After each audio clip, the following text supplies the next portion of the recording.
Okay, so this is GS 2025 computer science question number 13। और यहाँ पे क्या पूछा जा रहा है हम लोग को कि we are given a point XYZ randomly from the unit sphere.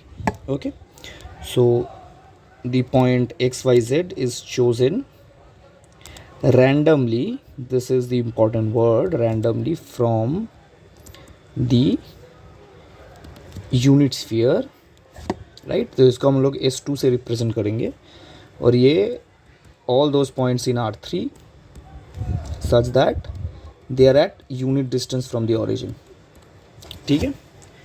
क्या पूछा जा रहा है कि what is the variance of the random variable z. ठीक है, random variable z का variance कितना होगा. Now you can easily observe that because we are choosing the coordinate, I mean this point randomly from the unit sphere, so it's a uniform choice, right? So it's basically a uniform choice. अब जैसे ये बना uniform choice, इसका मतलब कि X Y Z और other X Y Z इन मतलब इन तीनों you can see them as different coordinates. So इन कोऑर्डिनेट्स का जो डिस्ट्रीब्यूशन है over the unit sphere that is symmetric.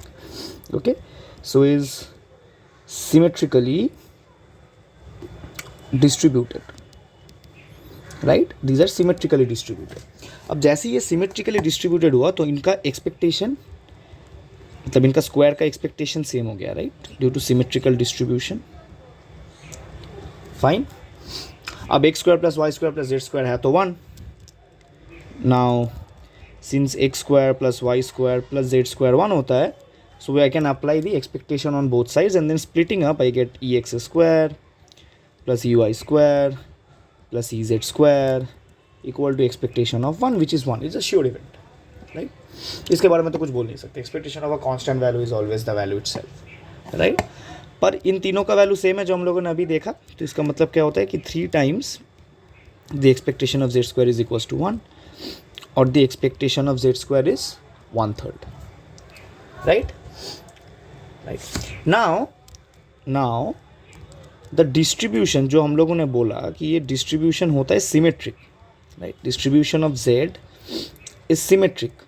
अब ये symmetric to है but symmetric है around origin, right? Symmetric around origin, right? ये यूनिट स्फीयर होता क्या है, ये अगर आपका 3 डायमेंशनल प्लेन हो गया तो जो यूनिट स्फीयर होता है वो बेसिकली होता है, एक सेकेंड, तो वो बेसिकली होता है ये वाला स्फीयर.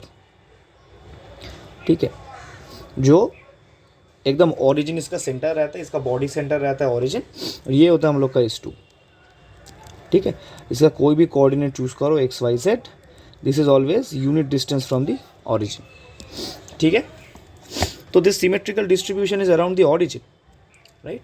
अब जैसे ये ओरिजिन का अराउंड सिमेट्रिक हो गया, इसका मतलब कि expectation of Z should be 0, right? Therefore variance क्या मिलेगा हम लोग को?